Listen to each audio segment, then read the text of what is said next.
عملنا الدقة اللي ممكن نحشي بيها سمك او بتنجان، وعملنا توم. كان فيه توم عندي قديم قلت استخدمه.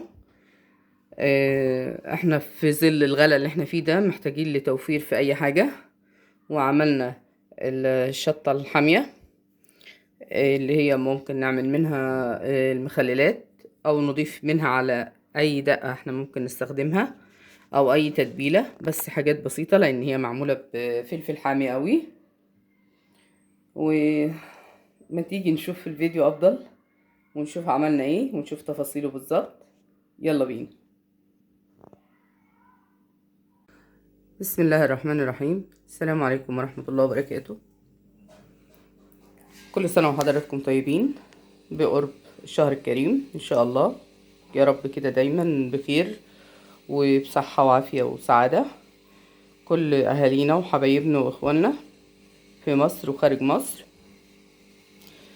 هنبتدي نعمل النهاردة مع بعض هريسة الفلفل الشطة الحامية.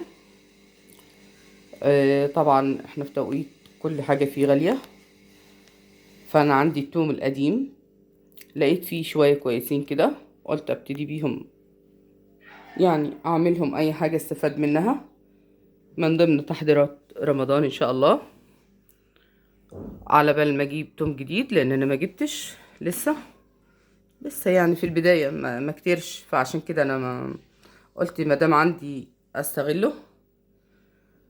وعندي حوالي 2 كيلو شطة حمراء، سبتها كام يوم بعد ما غسلتها ونشفتها كويس، سبتها كام يوم علشان يجف، لو فيها مية كتيرة بتجف شوية عشان في الخزين ما تعملش مية كتير. ومعايا معلقتين سكر، طبعا هحط جزء على التوم خفيف جدا لان انا بستخدمه كمادة حافظة، والملح. وهنبتدي بقى نفرم في المفرمة. انا ما عنديش الكبة بتاعتي بايظة، فعادي لو عندك كبة ممكن تعمليه فيها، لكن انا بعمله دايما بالمفرمة. فممكن الكبة لو عندك تعمليه بيها هتكون اسرع معاكي، لكن انا بفضل اعمله بالمفرمة علشان خاطر ان انا ده المتواجد عندي دلوقتي. هبتدي افرم الاول كده التوم اولا، وبعدين يعني الشطة دي مش هحط عليه منها غير جزء بسيط قليل قوي علشان خاطر انا هي حامية وانا مش عايزاه حامي، بحيث ان انا استخدمه في اي حاجة. يعني اهو انا قلت بدل ما يبوظ ويترمي، التوم كله بيفرغ دلوقتي، فكان عندي شوية او جزء من التوم الراس بتاعته فيها طينة، فالتوم اللي فيها في الراس بتاعته فيها طينة لانه كان جاي من عند اهلي من البلد. ده بيبقى بيحفظ التوم لاخر السنة لحد ما يجي التوم اللي بعديه. فانا عامل عندي الكمية دي وكمية تانية شايلها في صوص كبيرة طبعا مع بعضيها كده لوحدها في التلاجة. حبيت احتفظ بيها طازة كده، وقلت اعمل دول واحطهم في برطمان استخدمهم اي استخدام في اي وقت مستعجل، اي وقت احب استخدمه بستخدمه. تمام. نفرم بقى التوم الاول. بسم الله ما شاء الله، دي كمية التوم اهي. انا بس مش عايزة عليها شطة كتير، فانا اخدت الطرف بتاع قرون الشطة دي زي ما انتم شايفينها كده علشان ما تبقاش حامية قوي اهي بالشكل ده. البوز اللي هو قداماني ده علشان انا مش عايزة حاجة في التوم ممكن استخدمه لطشة اي حاجة ما يبقاش حراق قوي مني، وبرضو مش عايزة عليه كتير اهو، يدوب حوالي 4 قرون، الطرف بتاع ال4 قرون يدوب كده، بحس يعني حاجة تخليها سبايسي على خفيف، عشان لو ممكن استخدم، هي ممكن تستخدم لسمك لتتبيلات اي نوع من انواع التتبيلات، تتبيله بتنجان قرنبيط، حاجات من دي تبقى خفيفه سبايسي خفيف اوي كده. ممكن اضيف منها على اي طبيخ انا طبخته. هي اللهم صل على النبي آه حلوة قوي وجميلة. حتى التوم تحسيه كده يعني مش نازل ناعم قوي، بحيث ان هو يبقى حاجة مش مذكورة، عفوا مش مذكورة خالص. لا هي ما شاء الله حلوة الخلطة قوي. هضيف حوالي يدوب معلقة الشاي كده ملوها سكر، زي ما قلت لكم كده انا بستخدمه كمادة حافظة. والملح برضو حوالي معلقة مش صغيرة، عشان تحافظ لي على الكمية دي، لان انا هحطها في باب التلاجة مش هحطها في الفريزر. ولو عايزة حضرتك برضو تحطها في الفريزر ليكي حرية الاختيار، تقدري تحطيها تخزنيها زي ما انت عايزة، سواء في التبريد او في تجمديه برضو براحتك اهو. بالمرة بقى قلت بما ان في فلفل وكده، فانا كان عندي ده فلفل من الاسبوع اللي فات على قرنين من اللي انا جايباه الاسبوع ده، على نص ليمونة من الليمون اللي هو الليمون الكبير القضاليا ده، مع جزء من التوم اللي انا لسه عاملاه. واعملها برضو خلطة للسمك او لاي حاجة اهي، بحيث ان انا في رمضان يبقى متوفر عندي سواء كان ده او ده. وهفرمها دلوقتي واقلبها على بقية التوم ده، واخليها لوحديها لأي تتبيلة او اي حشوة سمك برضو بتنجان اي حشوات انت عايزة تعمليها. وهنفرمهم.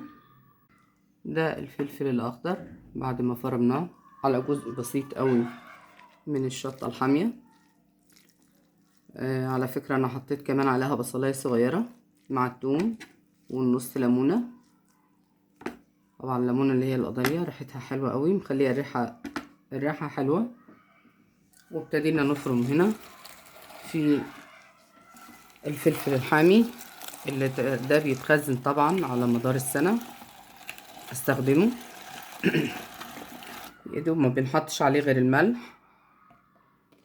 ما يلوش اي اضافات تانية صراحة. يعني لو حطيت عليه التوم بيخلي ريحته على مرور الوقت مش حلوة، لانه بيغيب. طبعا انت مش بتعملي كمية بسيطة، انت لو ممكن تحط عليه توم امتى بقى؟ لما تبقي هتعملي كمية بسيطة جدا ممكن تعملي عليها توم، بس مش كتير. لو انت هتستخدميه للمخللات او للحشوات اللي هي اليومية بتاعتنا، او اي حشوة انت ممكن تستخدميها. ممكن تضيفي عليه جزر، ممكن تضيفي عليه لحمة طماطمايه، بس لازم يتحفظ في الفريزر عشان الطماطم بتحمض بسرعة، خصوصا ان في ليمون كمان عليها. تمام. فهخلص فرم ان شاء الله ونشوف هنعمل فيه ايه. كده خلصنا فرم، فرمنا كل الكمية بتاعتنا اهي.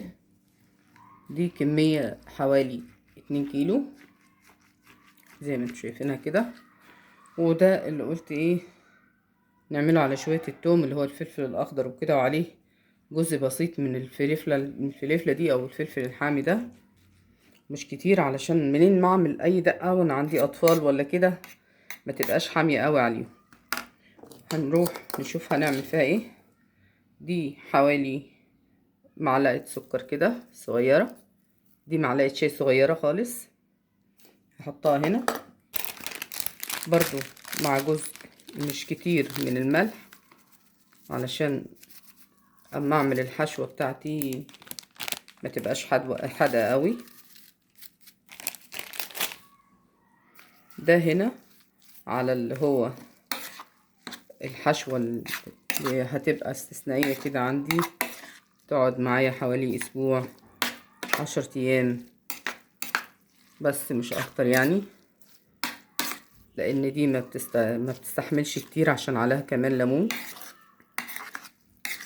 هي ممكن تقعد معاكي لحد شهر لو انت هتحفظها حفظ كويس اهو. نقلبهم كده كويس زي ما انا قلبت كده، ممكن تحطي بقى بهارات عليها، بس انا يعني بخلي الحاجة دي في وقتها، مش بحب احطها على طول يعني.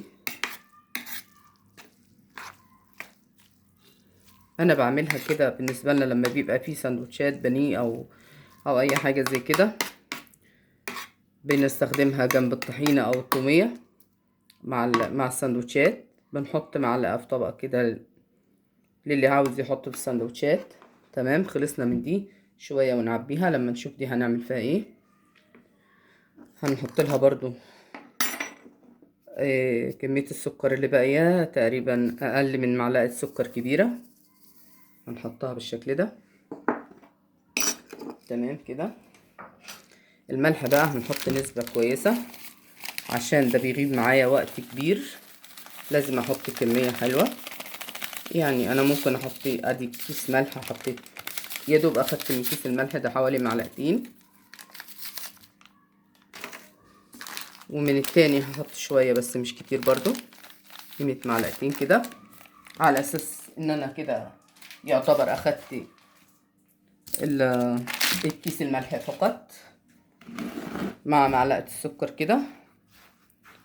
هنقلبه. انا عايزة بس افصل علشان خاطر اقلبه كويس، لان انا ماسكة التليفون بايد وبقى بشتغل بالايد التانية. ف معلش عشان كمان مطولش عليكم الفيديو. هو انا بقلبه كده كويس اهو زي ما انتم شايفين، ما شاء الله عليه، كمية وفيرة، كمية كويسة قوي هتنفعني على مدار السنة. ده بقى بيغيب عندي طول السنة. انا كنت قبل كده بحط عليه فلفل ارناؤوطي اللي هو الفلفل الاحمر ده، او بلدي بارد، بس انا طبعا الفلفل دلوقتي غالي، والاحمر البلدي ده مش متواجد كتير او مش متواجد خالص. كيلو ب20 جنيه، او بيتراوح ما بين من 15 ل20. فده كان من اسبوعين كده او حوالي 10 ايام، الجو هدى شوية، قلت الحق نفسي اجيب الكمية دي بحيث ان انا اخزنها عندي، لان انا كنت خلصت ومفيش بيت بيستغنى عن الحاجات دي، خصوصا الفلفل اللي زي ده للمخللات او للاضافة على اي حشوات ممكن تعمليها. او انا بمعنى اصح يعني بحط كمية خفيفة قوي على الحشوة اللي انا ممكن اعملها، لان هو سبايسي قوي، وهو بالطريقة دي مع البذر بتاعه ده بيبقى فظيع في الحرقية بتاعته. كده انا قلبته كويس. فزي ما قلت لكم كده عشان كمان ما اطولش عليكم الفيديو وما ياخدش وقت، هضطر اسيبكم بقى لما اعبيهم في برطمانات، ان كان دول ولا دول، وارجع نشوف عملنا ايه.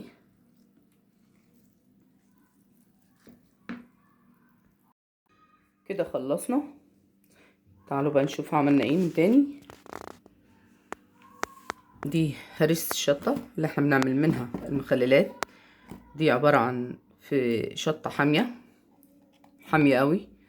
اولا الشطة دي انا كنت جايباها فيها يعني اخضر كتير، مسكتها غسلتها كويس ونشفتها وفردتها على قماشة، حطيتها على طبق لمدة حوالي يومين اكتر، على حسب لما تلاقيها ايه نشفت كويس ودبلت كده، علشان خاطر ما تجيبش مية كتير، والاخضر اللي فيها احمر زي ما شفتوه كده. طبعا فرمناها وحطينا يدوب عليها معلقة السكر والملح.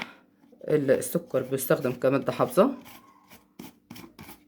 لو انت حابة تستغنى عنه عادي ما فيهاش اي مشكلة، بس انا بستخدمه يعني في معظم الحاجات اللي انا بعملها. عمل البرطمان ده يكفيني كتير قوي، بوجود انها حامية ما عليهاش اللي هي الفلفل الارناؤوطي او الفلفل اللي هو الالوان الاحمر الكبير ده او البلدي. فبالنسبة لدي استخدام هيبقى استخدام بطيء اوي منها. ودي الحشوة اللي احنا عملناها حضرناها بالفلفل الاخضر والليمون، وانا قلت لكم ان انا حطيت عليها بصلايه كمان صغيره. لو حابه تضيفي جزر عادي ضيفي عليها، وده التوم اللي احنا عملناه وعليه يعني شطة بسيطة خالص. اخدنا الجزء الاولاني عشان ما تبقاش سبايسي قوي.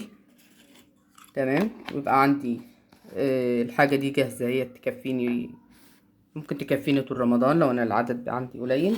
طبعا البرطمان ما اخدش عندي، اضطريت احط اللي فاضل في بولة صغيرة كده يستخدم على طول ان شاء الله زي ما انتم شايفين كده. هغطيهم واحفظهم في التلاجة. وما ننساش اللايك والشير وكومنتات، تشجيعا منكم يعني على الاقل، لاني انا محتاجة لدعمكم قوي. فياريت تدعموني علشان ده يبقى على الاقل بتشجعوني ان انا اواصل.